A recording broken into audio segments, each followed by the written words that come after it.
That angle. All right, so for this workshop, as as everyone knows, this one's on recovery coaching, which is kind of cool. I know personally I'm going to be doing a training this month, so it's something I'm sort of still learning about, but passionate about as well. But what we have in this panel are kind of three experts. We got Emili Barber, Michael Mazel, and Brian Miller. We want to just do a quick introduction. I'll start with Emili and just tell people who you are. Yeah, good morning. I'm so glad to see everyone's faces. I'm Emili Barber.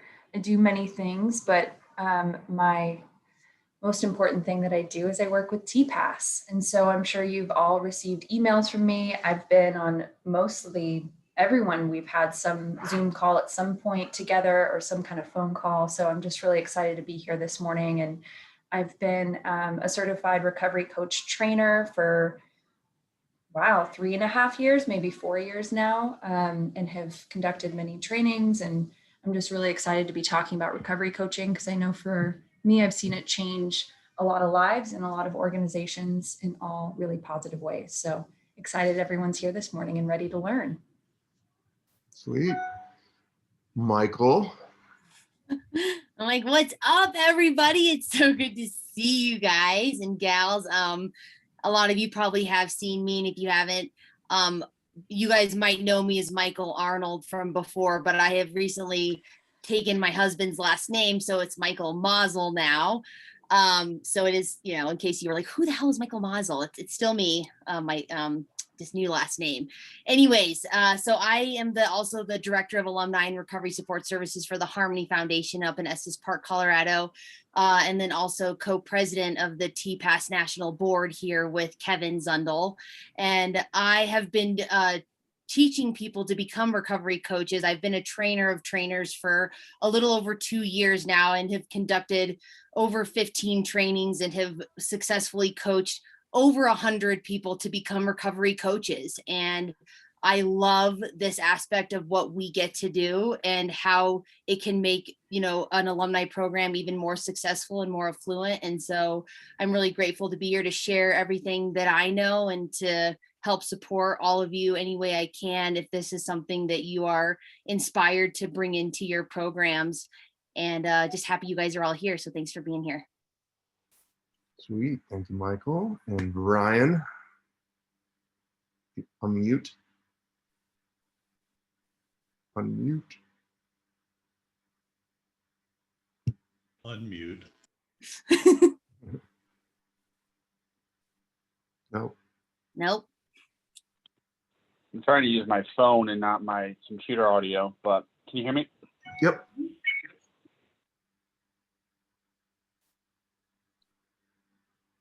Nope. Nope. Nope. Can we hear me now? Yes. Yep. I think I'm back on my phone. I know how to use Zoom, I promise. All right.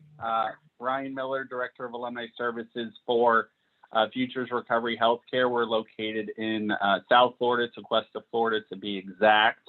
I've been kind of involved with TPAS since 2014. I've been a member of the board since 2015. Former board president. I am a clinician. I do have a Master of Social Work, and I'm also a recovery coach and recovery coach trainer since 2018. And this specific model of recovery coaching, CCAR, was introduced to me well prior to 2018. And at the time, I really thought it didn't have a place in treatment. And obviously, I've greatly changed my mind about that. It's absolutely transformed our alumni programming. So I'm really excited to be on this panel today to kind of share, why, we do what we do here. So thanks. Great. So I'll just ask this sort of like everyone in the beginning, when someone approaches you and say, what is recovery coach training? I mean, what is some of the things that you mentioned? Ryan, you can go first. Awesome. Thanks. First question, right? So, recovery coaching is offered by a lot of different entities. And so, you can get trained in as little as a day and a couple hours over the phone. And I say that because there was a time where before I finished schooling, I did that, and it was a really bogus kind of training. And then there's something like, CCAR that's 5 days and 30 CEUs and is really kind of not only introspective and kind of managing my own stuff, but also being able to more kind of appropriately help others. And I think with the way alumni services is really starting to be recognized within the treatment space is not something that happens after treatment, but something that's a really integral part of treatment. And the relationships that we create with our clients and alumni, they turn to us in times of need, right? And sometimes in times of crisis. And so really having some additional training to know kind of what to do, what is our place, what's not our place, while also managing our own stuff is really, really important. And I think the CCAR training specifically does a great job of both of those. Awesome. So Emily, what roles do you think this kind of training is useful for? Yeah, it's a great question. So I think the best part about, kind of going off what Ryan was talking about as well, one of the best parts about this recovery coach training is you get to absorb all the information, and then they also talk a lot about professionalism and how it is that you want to create the role that you get to utilize all of these tools in. And so I think, again, you don't have to be necessarily a clinician, or you don't have to be an administrator. You don't have to have a business degree, whatever it might be. You just have to be willing to be open, ask really good questions, be a good listener, and have those professional and ethical boundaries. So when it comes to having recovery coaching, whatever your role might be, if it's an alumni coordinator, alumni director, marketing coordinator, and anything in between, you get to bring this kind of coaching aspect to everything you do. I also saw, as I kind of grew from coordinator to manager to director, that I even used a lot of the principles within managing other people on the team as well. And so as you set up your goals and how you want to continue to grow your alumni department, or within your alumni department, you can utilize these skills with your alumni and also with the staff and the colleagues that you interact with. So, I mean, to answer the question more plainly, the possibilities are endless. You don't have to have any kind of certain job title. It's one of those things that I would even encourage, and I know we'll get into a little bit as well, but every organization I've worked at, I've done recovery coach training with the staff as well as with some alumni and everything in between. Because I think if you are a staff interacting with clients or patients at any level, that having this kind of training is extremely helpful, because you, like I said, are able to apply it in different ways. So that's the exciting part about recovery coach training. I know the title of it sounds very sort of specific, but again, you can utilize these principles in a lot of different ways. Well, so Michael, when we're looking, across like a multi-day training like this, it's like, wow, we must be going over a ton. What are some of the things, like what does it look like across those days and all those hours? What are the themes of things that you talk about?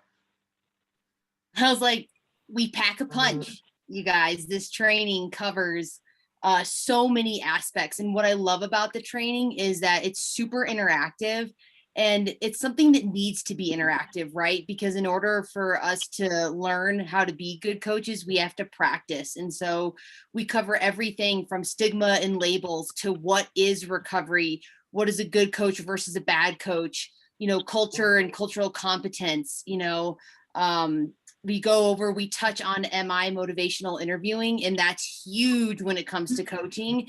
And it's not even huge when it comes to coaching. It's also like how you interact with your staff too, like using MI. I MI people all day long, which is amazing. We talk a lot about, treating people as objects, recipients, and resources.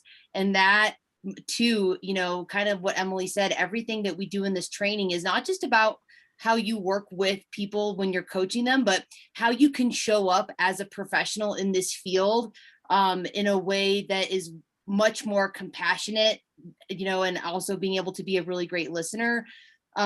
We always make sure every day, what I love about the training too is we always make sure that people are sitting with different people every day, so you don't get comfortable, because again, like we are teaching you, you have to be able to grow.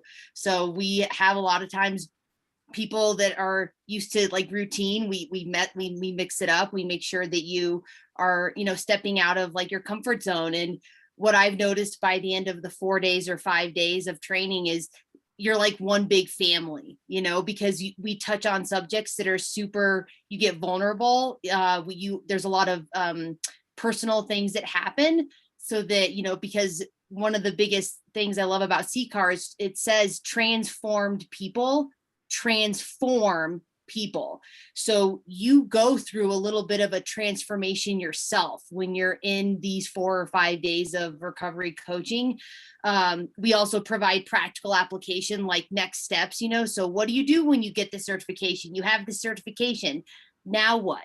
So we help you to guide you on to next steps. If this is not your be all end all, if you want to go on to state or national certifications, we always make sure that you're well fed, plenty of coffee. I'm a coffee person. I'm like, stay awake, guys.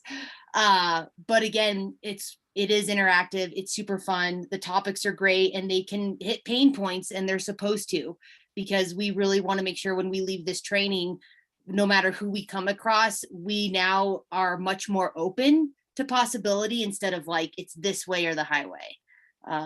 So it's great. Cool. So Ryan, as people kind of learn about this and they're introduced to it, what are some of the big considerations when bringing it up to your program leadership? What are some of the questions they typically have that you're going to want to have answers at the tip of your tongue, or useful ways that you thought of to present it so they could understand it quickly?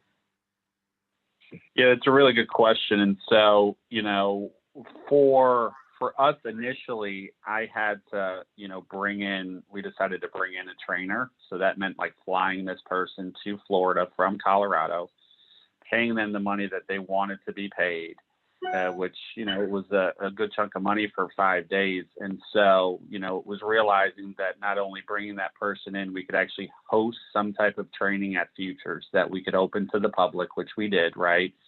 And so, our first time around, it was kind of a wash cost-wise, which was great. And then there was this plan on my end to continue to do the additional 2-day training to then become a trainer, and then it could actually become a revenue source for Future. So, it kind of crossed, I dotted some I's and crossed some T's as far as like dollars and cents with, upper management. But then there was this like long-term plan to bring really anybody in my department through that training. And then, like Emily had mentioned, actually opening it up to other staff. So I've had some of our resident assistants take it.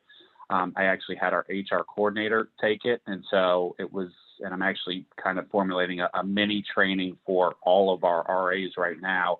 They won't go through the full training right now, but we're going to pull out aspects of CCAR. And again, it just helps inform our treatment and the way that we kind of interact with clients. And I would love to one day get to a place where we don't call our techs resident assistants. I would love to get to a place where we can call them recovery coaches, because they've all actually been through this training. So it was having a plan. Right. So I'm going to ask each of you the same question, but I'll start with Emily. Now that you've been doing it, I think you said for 3.5 years, whether it's sort of personally or professionally, how has that training sort of influenced, an aspect of what you, do, or the way you handle the situation? Yeah, that's it's a great question. Yeah, so I think it has been, God, I don't know. I'm sure like everyone can relate. I feel like the last year, 2020, kind of didn't really count. So it's hard for me to count years these days, because I want to say it's been 4 years, but it might have been 5. It's been a long time. And this was back when I like flew all the way out to Connecticut to take this training, because there just wasn't a whole lot offered anywhere else. So I know for me, the biggest piece was I went in with not a whole lot of expectations. I just really wanted to learn. I really wanted to find out how I could take some kind of tools, some kind of resources, some kind of way that I could grow and bring it back and benefit alumni and families in my organization. That's all I knew. And what I got out of it is now, you know, with all these years of experience, is now I get to bring this training to other people. And like I said, utilize it in so many different ways at different levels. I think the biggest piece, especially personally for me, has helped me continue to remind myself of boundary setting. There's a whole piece on, and again, we can get into this, and I'm sure a lot of you have questions about this because like Ryan is, and I know a couple other people on this call are clinicians. You know, we talk a lot about in recovery coach training about staying in our own lane. And that's kind of a philosophy I've brought through everything in my life. You know, what's mine and what's not. And it has a huge impact on how I can continue to be helpful and contribute without overstepping my boundaries or making sure that my boundaries are being respected as well. I think professionally, it's also a big piece that I can bring, you know, and like I said, whatever type of work that I'm doing, I get to bring into that because I have a whole new level of compassion and knowing that people, and I know that some people do work with adolescent programs, and, you know, making sure that we know that people can be used as resources, that we're not necessarily here to tell them what to do or how to behave or how to live their life.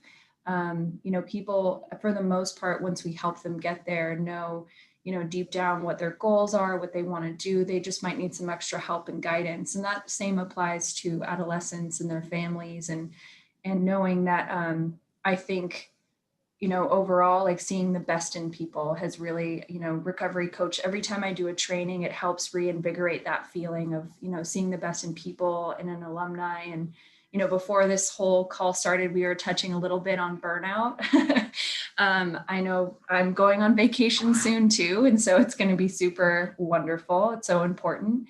But with something like recovery coach training, you know, having that ability to reconnect with people, and the reason why I do this work, whether or not I'm in direct, you know, client or alumni care, I think the biggest piece is we all know how taxing this work can be at times, and having those real tangible tools to be able to do something for myself and for other people. And once again, like making sure I'm staying in my own lane, professionally, personally, all of the above, so then I can continue to do this work for a long, long time. And I hope that we continue to have all of our, you know, members and anyone touched by TPAS be in this work for a long, long time. Because what I find is whoever is involved with TPAS usually are some of the most passionate people. So we want to make sure that we are providing you all with the tools, and which is why we brought up recovery coaching this morning, is because it's another one of things in our little toolkit that we have found that's created a lot of legitimacy and professionalism in this role. So that is my sort of spiel on that. Fine. Yeah, I'm going to ask the same thing of you, Michael, but you know, I'm just thinking about what you said, having so many trainings and training so many people. You know, personally, professionally, you know, what are things that you've heard of, or are things that you've used recovery coach training, you know, to, you know, have a different perspective or affect change in a different way. But what have you also heard from the way that other people are using it that might be unexpected? I'll start with personally, like it's really, it has totally dropped my judgment or my perception of what I thought recovery was, because I got recovery in, well, treatment and in the rooms of AA. And I'm like, and I was hell bent on like, this is how you recover. And when I went to recovery coach training, like I'm telling you guys, it rocked my world. And I was kind of pissed about it at first, because I was like, that's not how I identify recovery. And CCAR says you are in recovery when you say you are. And that made me mad, because I was like, how can you say that? And then when I went through the training and began to understand why, because everybody's story is different and you can't tell people, because what I've learned is like, I love the coaching aspect because it's empowering people to make their choice. You know, people with addiction, they're always told what to do, or they don't have that power of choice. And so this is, you know, recovery coaching gives people the opportunity to say, I'm in recovery when I say I am. And we don't get, like, I don't get to judge you. I don't get to tell you when, as long as you're moving the needle every day, doing something for you that is recovery positive. And that totally shifted my, like, how I looked at people in such a beautiful way. Like, I have so much compassion now and so much just love for anybody that is trying, because like I used to not be that way, you guys, like, and I can wholeheartedly say that. And it totally changed my life and how I look at it. And when I realized that, professionally, I was like, I need to bring this to our organization. I need to bring this to alumni so that alumni can also be more understanding and also advocate for people to want to seek recovery, that it's non-linear. There's no right way or wrong way. It's like, what are you going to do to make your life better? And so, I advocated hard for it because I was like, I need everybody to be trained. And it really helped with our, so I brought it at first to our admissions team and to our case management team, and they were blown away by that also. So they could be more compassionate on the phone with people that are struggling, right, you guys? And then also for counselors, people that aren't in recovery, they were able to have a better understanding of what it was. And, I also just was like, I wanted to give that hope to people, to alumni, that, our stories, like people with lived experience, like you have so much to offer as far as on a trust level when it comes to working with people that are seeking recovery, because there's that relatable experience that is so powerful, because they're like, you're not a counselor that's not in recovery and doesn't know what to do. You're actually somebody who's been in my shoes, relatably, and I trust you. The trust is huge. And, the last thing I'll say about it is like, kind of like what Ryan was touching on. I wanted to be able to bring an income to the alumni department at Harmony. And so now Tabitha, who works with me, is on this call. We are totally self-sufficient. We are a self-sufficient RAND department. I don't ever ask for funds from Harmony because we make all of our money through recovery coaching and coaching our alumni to be volunteers to help us now with post-discharge calls. We are self-sufficient, but it's self-sufficient in a really beautiful way. Because we are, empowering our alumni too. You don't have to have a college degree to do this. It's like, hey, you just have to like love recovery and have lived experience, not even have lived experience, but want to help people, so I love giving that hope too. And it's awesome, you guys. Like, me, I'm a freaking cheerleader for recovery. I'm like, you fucking got this. And like, if I can share that with people, like to be like, hey, like your past is your greatest asset. I'm like, oh, it's so good. Okay, I'll shut up now. Sorry. So Ryan, it's your, kind of thinking through some of this stuff too. I mean, one of the things that that Michael mentioned that I think is really kind of exciting about recovery coaching is, one, because it's so broad in its look of recovery that it could kind of hypothetically plug into any program, no matter what they do, if it's harm reduction or if it's 12-step or smart recovery, anything. But as someone who has the background that you do, how does it complement sort of a clinical education in terms of either broadening or complementing in other aspects, ways that you look at recovery? Well, you're asking me this? No. Oh, don't ask I'm me. asking Ryan. He's just muted. Still muted.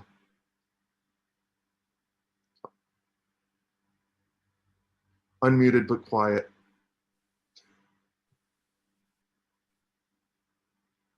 Still Can't hear you, Ryan. neither you. Just sign it.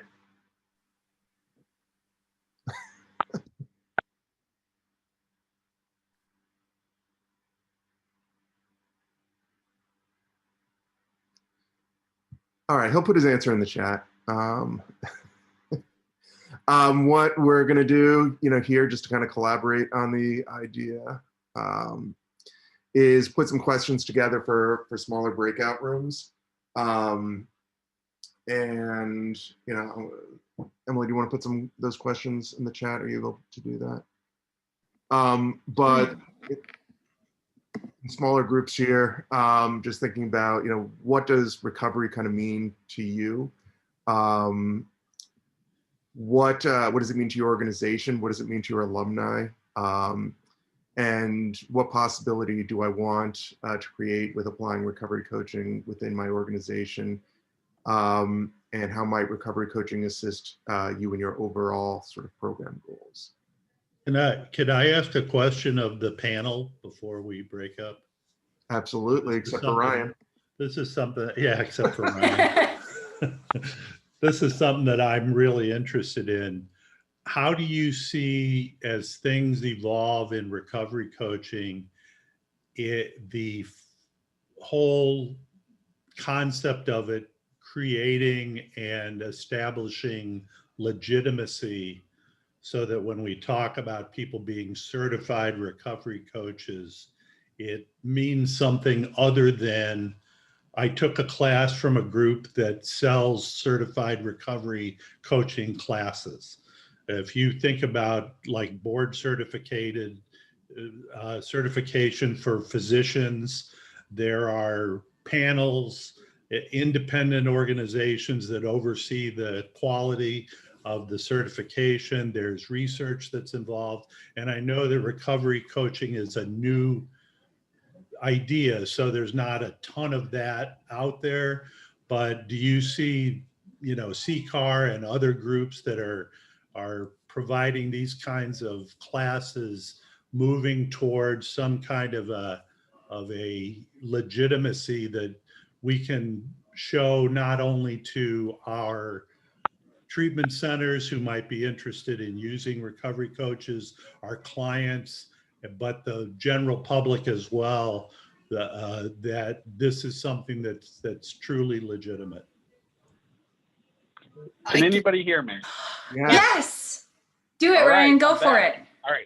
I'm just going to jump in quick because y'all can hear me. Dick, that is an amazing question. And so I think we really have to be careful on the verbiage that we are using, because it's so easy to throw out, I am certified, right? Because there's actually private companies out there that will say, if you do this training, whether it's intervention, whether it's recovery coaching, you are certified. Only a state can certify you in anything. So when you are completing this training, you're recognized as a CCAR recovery coach.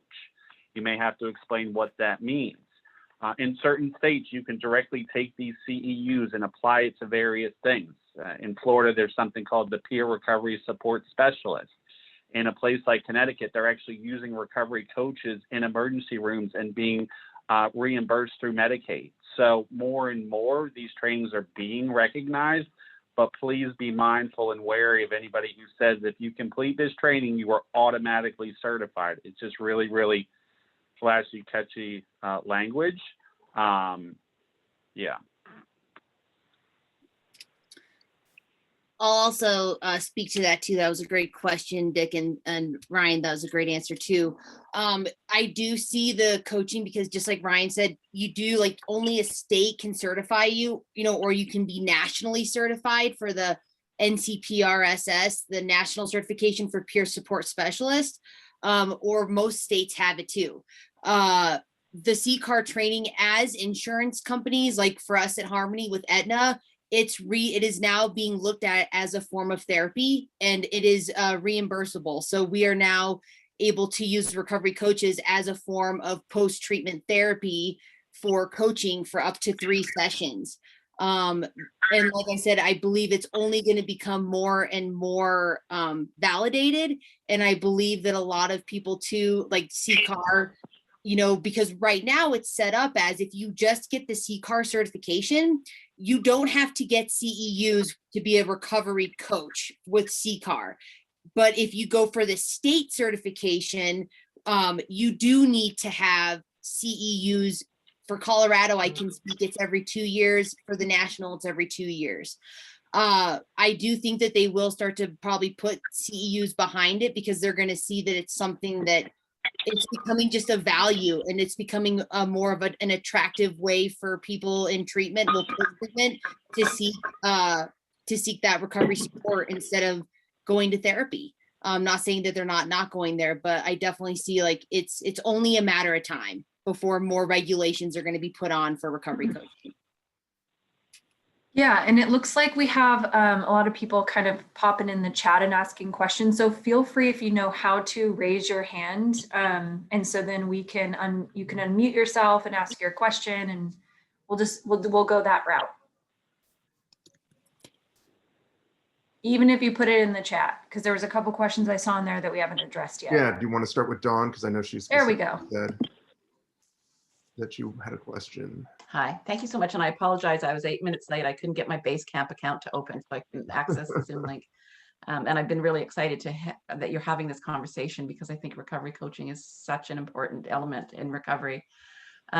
So my question was specifically the CCAR coach training, which I'm very familiar with and have a lot of respect for. It's very different than the coaching that we have over 100 recovery coaches in our organization, She Recovers, and they're certified professional recovery coaches. So they come through to us through a different venue. So 2 questions. One is, when you're talking about recovery coaching writ large for the treatment industry, are you speaking specifically and only about CCAR training? Or are you entertaining the idea that that you would maybe talk about other types of training that treatment centers can access to train people in recovery coaching? That's my first question. Ryan, I can answer at least a part of that. So yeah, we're not saying that TPAS is the end all be all. And so you shared another option out there that clearly requires a lot of training for that recognition, right? So I'm of the mindset, you know, a recovery coach training needs some substantive training behind it, right? And so my big thing is stay away from any training that's going to be a couple of hours. They're going to throw a label on you and there's nothing around it, right? So yeah, CCAR is just only one option, but I think all of us are behind anything that requires, you know, multiple days, multiple hours and stuff like that. So that's a great point. Great. And then relatedly, so my question was, so the International Coach Federation is kind of the, it's kind of like the ethics body, right, behind coaches. And so if you are ICF certified, you can go from an ACC to a professional coach, et cetera, et cetera. It kind of has a pathway for you. And does the CCAR training earn you hours towards your ICF certifications? Yes, I just had a client, I mean, not a client, a student take those hours towards their ICF, and it worked just fine. Okay, because ICF has to certify the program as an ICF counting thing. So that's great to know. I didn't know that about. I wonder if that's quite new, but thank you. I think it is, because when I got asked that question a year ago I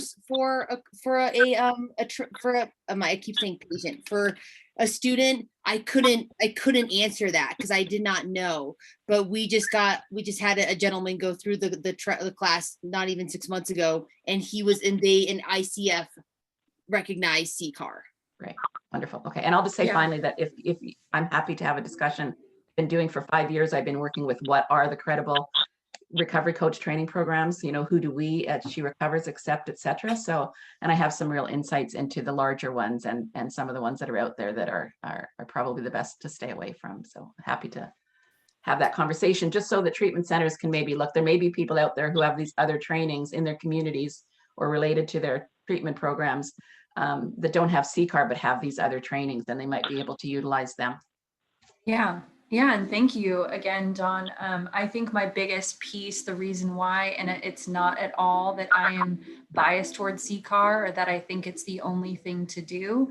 The reason why me and, you know, all the organizations that I work for have, you know, leaned towards CCARs because it's accessible and affordable and it has substance. So that's the big thing. And I knew, at least for me professionally, I didn't have the time or the resources to put into a lot of the other certification programs that are extremely legitimate and helpful, but also required a lot of hours and a lot of training and a lot more than I was able to put in as an alumni coordinator at the time. And so we found CCAR to be the most accessible in this setting. So again, thank you again for bringing up the fact that there are a lot of other options. And as always, we encourage our members to share these kinds of resources. So Dawn, if you do have the time, we would love I know you said you had a couple issues with logging into Basecamp, but if you could share some of those, like a list, maybe if you have of other like legitimate recovery coach trainings, maybe some ones people should definitely avoid, that would be awesome in the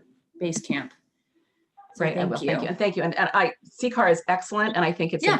it's a great program, especially because when it comes to insurance, CCAR and those certifications are going to be insured quicker than these other programs that I know. So I do think it's an excellent program. Great, thank Great. you. Okay, Colin. Hi. Can you hear me? Yes. Okay, cool. Thanks. Sorry. Just quick question.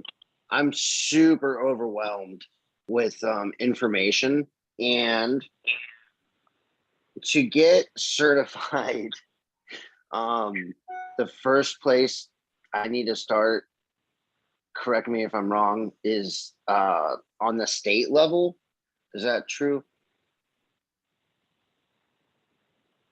No, so Colin, you can start with obtaining the CCAR recovery coach certification. Okay.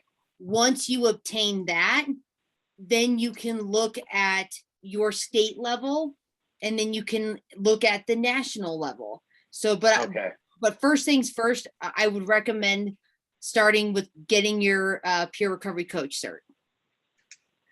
And are these questions that I can put inside Basecamp and get them answered pretty easily? Oh, heck yeah. Heck yeah. Okay. I'm going to Always. say thanks for answering my questions, and I will try to get myself to Basecamp. Thank you. Thank you. Thanks, Colin. Well, so Okay. yeah, when we post this video in Basecamp, we can just continue the kind of conversation on that thread there. And I'll make it easy and connected here. Where's Amy? Amy, we have one last question. Go ahead. Thank you. I was wondering, I had a question for Ryan. I know your sound wasn't working there for a minute, but I was curious as a fellow clinician, because I also have my LCPC, and I'm also our alumni coordinator. I was curious to hear maybe some of the benefits of like a therapist or clinician also becoming a certified recovery coach or going through a program like this. That's a really great question. Can everybody hear me still? Yes. Awesome. And this kind of goes to the question that Kevin asked earlier that I couldn't answer because I couldn't get myself off mute, right? So one part of the training is really differentiating between the different roles, right? You might have a sponsor, you might have a counselor, and you have your recovery coach, right? And so we really have to be cognizant of the hat that we're wearing, right? So I identify as someone in long-term recovery who does 12-step recovery. So in my private life, I may be somebody's sponsor. When I come to work, I may be doing an individual therapy session. I may be doing a group therapy session. My hat during that time is as a clinician. But as I'm interacting with our alumni, I make it very well known in a group that I have with them while they're in treatment that post-treatment, we don't do therapy. I actually have a group with them where we explain alumni services. I briefly talk about what a sponsor does, what a therapist does, and then I talk about my role and my staff's role as recovery coaches. And I tell them, we don't process, we don't explore trauma. It's in the here and now of today's recovery. What can we do? I'm a resource broker. I'm an ally. I'm a professional friend. And so it's each time I teach it, and certainly having gone through it, it's a reminder of where I'm at and what hat I'm wearing, because I'm going to act in a very different way. I had somebody take the training and they had a therapist, and through kind of explaining the different roles and appropriate boundaries, they actually realized that the therapist that they had was taking advantage of them. And so they were able to kind of circle back with me and say, wow, so my therapist shouldn't be asking me for money. And it's like, no, your therapist should not be asking you for money. And so, again, it just helped me, and it always helps me know what role I'm in at what time. Thank you. Great. Some more sort of questions come in about the pathways. One of the things that was only, I think, like very, very slightly touched on, and Michael, maybe you can help with this, and probably Ryan and Emily as well, but talk about some of the other trainings that you know, around ethics and professionalism that sort of bolt onto it and what that means. Oh, yes, me. Okay. So what's great too about CCAR is if you guys are looking to also go for, oh, did you want to say something, Ryan? Oh, sorry. Okay. I didn't know if I interrupted you. If you want to do other classes, which is that kind of piggyback off of the recovery coach training, that kind of dial in on a couple different aspects that are super important to the recovery coaching. There's also classes that are professionalism with recovery coaches, spirituality with recovery coaches, and ethics for recovery coaches. These are all 2-day classes. The ethics can be 2 or 3-day classes. Ryan and I are also trained to do those classes as well, to teach ethics and professionalism. I'm not trained to teach spirituality, but this is also, if you're looking for even more information, more ways to hone in your skills professionally, and then also on an ethical standard, it's those are really great classes as well. And they're also CEUs. These are classes that also can go towards your state level certification or the national certification as well. So I highly suggest looking into those as well. Yeah, like I said, CCAR, and besides those two, CCAR offers a ton of courses to keep you updated. Kind of like what Emily said, what I love about CCAR is, you know, they have courses that are quick and easy, but also, like I said, a lot of substance in them, because a lot of us, like, we're all super busy with our jobs. And so taking 2 days or 4 days or 3 days is doable to get the information that we need. And I'll also say, last thing about CCAR is when you take the classes with them, they have free webinars all the time, you know, for more education, like on recovery coaching, tons of topics. I can't think of them at the moment, but I get emails, I get inundated with emails for all these free webinars for all of us to participate in once you go through one of their certification courses. So that's also a really great value for a toolkit for you to be able to access. And then, Michael, actually, you know, Ryan and Emily can probably answer this as well. One of the other things, so it's like, okay, you can use a lot of this training to actually perform your work better. You can get it, you know, to get either a state or national certification, which helps you sort of professionally as well. But I think, you know, that third sort of tangible one thing that you mentioned was that, you know, I saw Paul on here, and it made me think of him, is thinking about the reimbursable aspects of having that certification, and, you know, how much can be raised doing that. I mean, can you get like somewhat specific on, you know, what that looks like? You're talking about like how, like the profitability margins? Yeah, well, right. Like in terms of, you know, if you're actually providing a reimbursable service to alumni, you know, what does that look like in terms of dollars and cents? You mean, okay, so sorry. So are you asking like how much money you can generate from hosting a course, or how much money is reimbursable for insurance? I'm sorry, I just The second part. How much is reimbursable for insurance? Yes. Oh yeah, so with Aetna with us, they reimburse up to $64 right now in Colorado per session. And so we did have volunteers started for Harmony, but then COVID hit, so that squashed it, but we're bringing them back. But when you look at the ability to for Harmony to be able to, you know, get reimbursed that of like $64 up to 3 sessions, that's pretty awesome. And especially when we're using volunteers and we're not paying out more money to have people do the trainings, and we're keeping it in-house, it's kind of a win-win situation, you know, with our volunteers, and then with, you know, being able to bill that service as well, which makes it even more of value to have people trained in the organization, so that people can wear multiple hats, because a lot of people do wear multiple hats as it is. So did I answer your question? You did. Okay, thanks. Does anyone else have anything to add on that, or does anyone have questions from the larger group around it?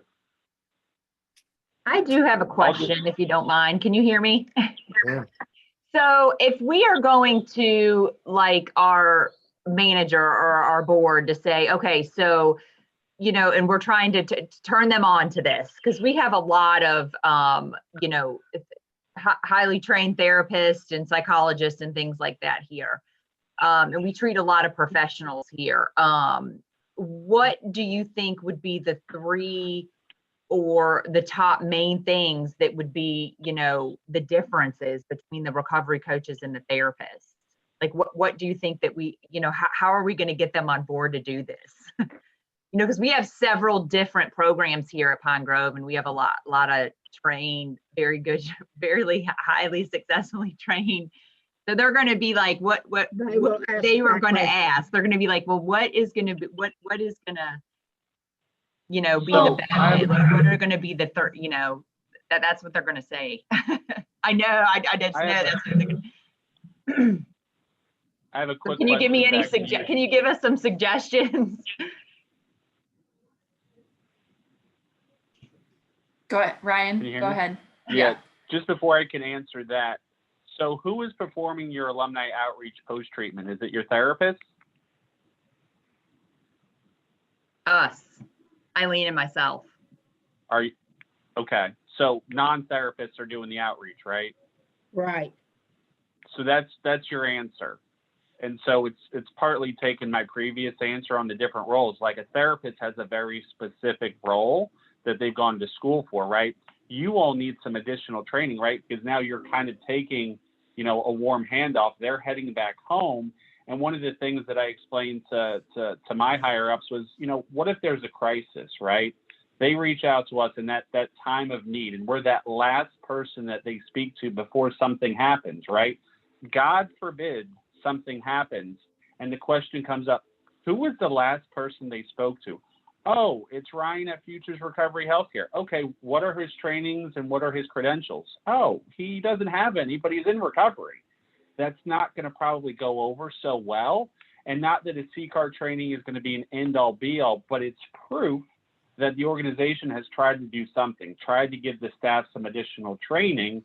And, you know, it's really explaining what you all do post-treatment, right? The support of the clients as alumni. And there needs to be some training around that, appropriate boundaries and roles and all of that. So I think you have a really good case, and I'd be more than willing to kind of talk to you offline more if needed. Yeah, and also another point that I'd have to make is you don't necessarily have to hire new people, right? And so the whole idea is that you could train people within the organization. You don't have to hire specifically like recovery coaches or recovery advocates for this specific role. The whole idea is to be able to utilize this training, whatever role that person serves. And again, you know, having the person, the way I see it is I know also that treatment, that a lot of the like really frontline workers, behavioral techs or RAs, whatever you want to call it, are with patients 24/7. And a lot of times they have very little training, but they're really the ones that see everything day in and day out. And what I've been able to bring to organizations again is like my contribution at the time as an alumni director was like, I was able to train all of those staff. So then they became certified recovery coaches. So they had that training, whereas they never were provided any kind of training before that. And so it's a big piece of also helping so many different departments of the organization, bringing more value to the table, and then also like helping those clients in turn. Because again, like I said, a lot of these people who are with clients or patients 24/7 don't have a whole lot of training. And this is a great way to bring that value. And so it doesn't necessarily have to be that they are doing specific, like they're meeting one-on-one with that patient, or they have like setting goals with that patient, which is traditionally what a recovery coach would do. It's also taking, like I said before, those principles and applying it so they can have better relationships with those clients or patients. So that's another kind of way to look at it as well. I'll just say one quick thing. I'll echo what they both said. And then, because like I'm a data freak, I think it's all about outcomes. Like you are improving your outcomes, Eileen and Aaron, when you are recovery coach certified. And it can be a game changer with how you ask a question and